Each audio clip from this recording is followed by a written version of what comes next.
हमारी संस्कृति, हमारे संस्कार सदा रहें हमारे साथ। सब्सक्राइब करें तिलक। जीने की कलाएं तुम सीख चुके हो, अब मैं तुम्हें मरने की कला सिखाता हूं। मरने की कला? हाँ, मरने की कला। इस कला के द्वारा प्राणी सहज में ही मोक्ष प्राप्त कर सकता है। अर्थात ये मोक्ष प्राप्त करने की कला है? हाँ, मोक्ष प्राप्त करने की कला है और बड़ी सहज कला है। मोक्ष की प्राप्ति और सहज? हाँ, शास्त्रों के अनुसार मनुष्य जीवन का लक्ष्य इन 4 पदार्थों को प्राप्त करना है: धर्म, अर्थ, काम और मोक्ष। मनुष्य अपने जीवन में केवल 3 ही पदार्थों को प्राप्त कर सकता है, अर्थात धर्म, अर्थ और काम।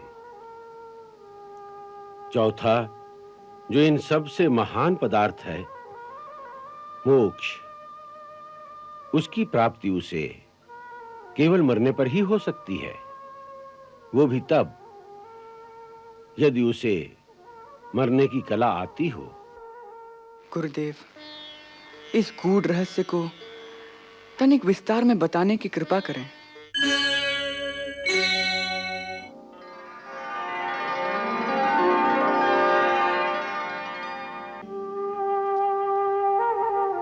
मैं नहीं जानता तुम कौन हो,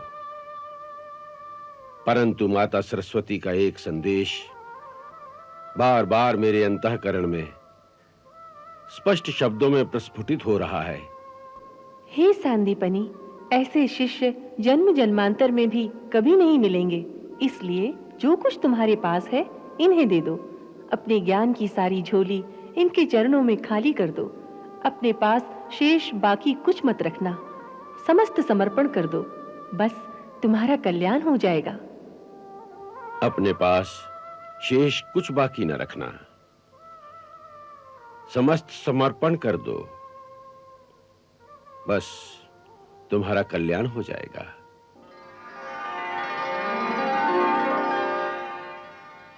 इसलिए अब मैं तुम्हें अति गुप्त से गुप्त और अति दिव्य से दिव्य कलाएं प्रदान करने जा रहा हूं।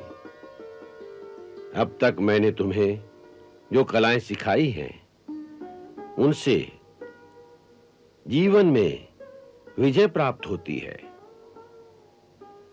जीने की कलाएं तुम सीख चुके हो, अब मैं तुम्हें मरने की कला सिखाता हूं। मरने की कला? हाँ, मरने की कला। इस कला के द्वारा प्राणी सहज में ही मोक्ष प्राप्त कर सकता है। अर्थात ये मोक्ष प्राप्त करने की कला है?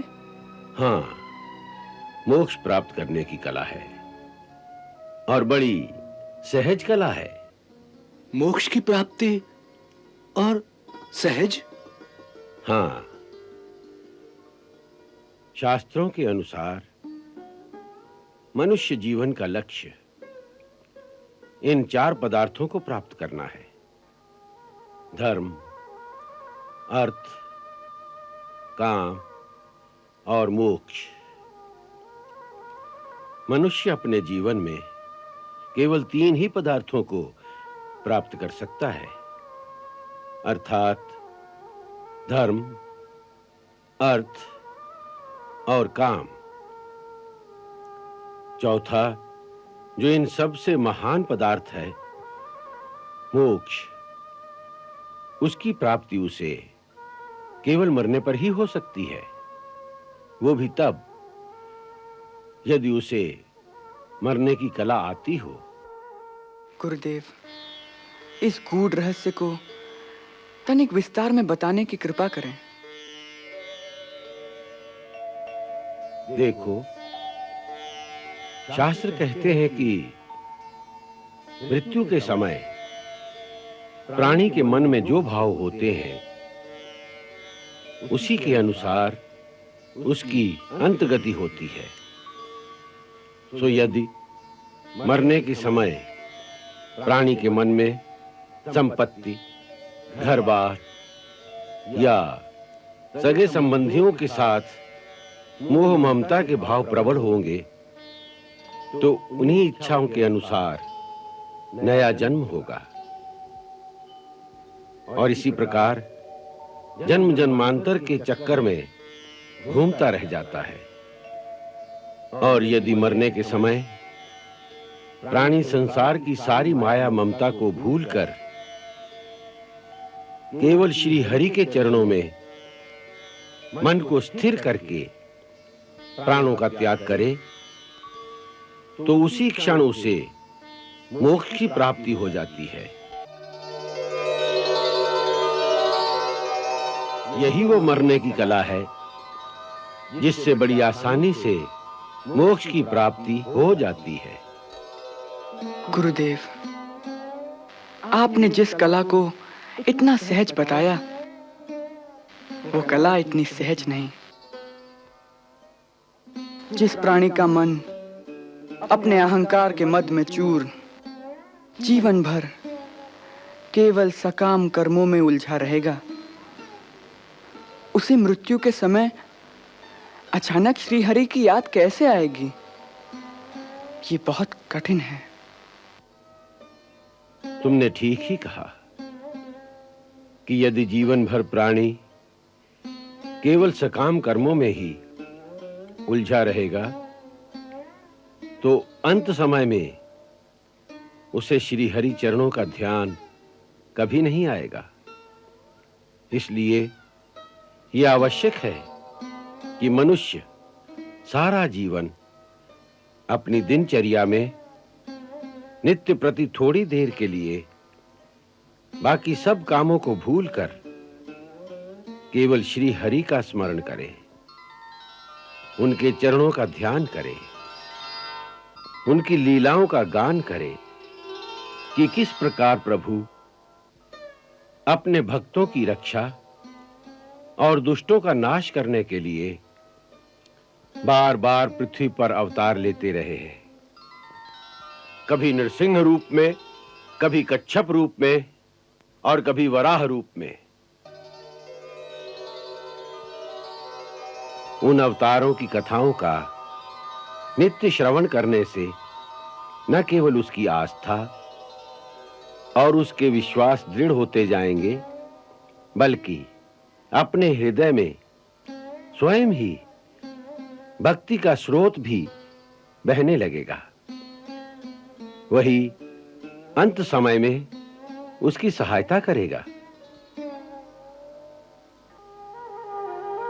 भगवान, यदि आप हम पर प्रसन्न हो तो हमें श्री हरि के उन अवतारों की वो कथाएं सुनाने की कृपा करें जिन्हें सुनकर प्राणी भगवान की भक्ति में स्थिर हो जाता है।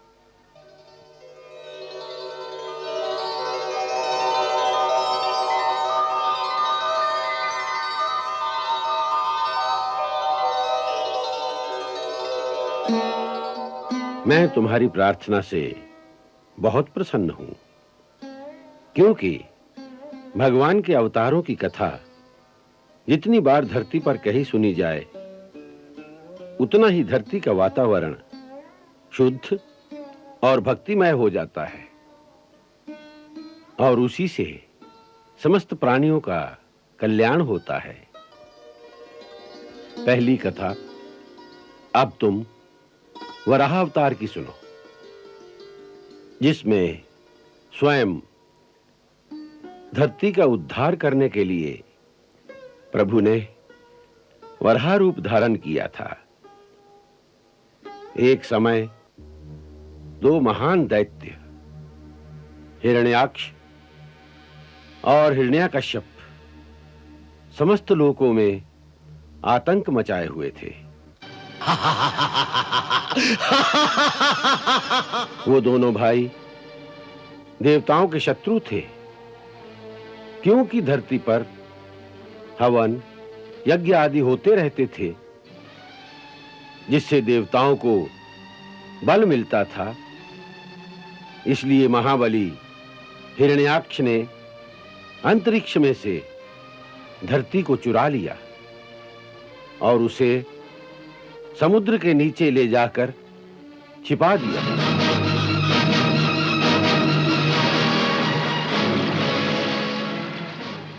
देवता आतुर और निर्बल हो गए। तब उन्होंने भगवान के सामने पुकार की। तब भगवान वराह का रूप धारण करके परमपिता ब्रह्मा जी की नासिका से प्रकट हुए।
धरणी उबारी सिंधु से, जय श्री हरि जगभूप। वध कीनो हिरण्याक्ष को, धर वराह को रूप। ओम श्री नारायण नारायण, जय वराह अवतार हरे, जय जय वराह अवतार हरे। दुखहार हरे सुखकार हरे, जय करुणा सिंधु अपार हरे। ओम श्री नारायण नारायण, जय जय वराह अवतार हरे, जय जय वराह अवतार हरे।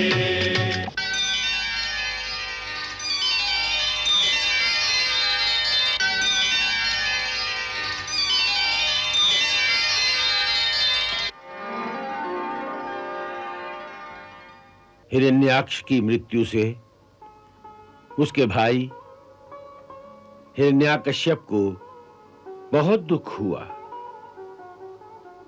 बदले की भावना से उसके हृदय में क्रोध की ज्वाला भड़कने लगी और उसने ये तय कर लिया कि पृथ्वी पर न भगवान का नाम रहेगा और ना उनके नाम को जपने वाला कोई प्राणी ही जीवित बचेगा।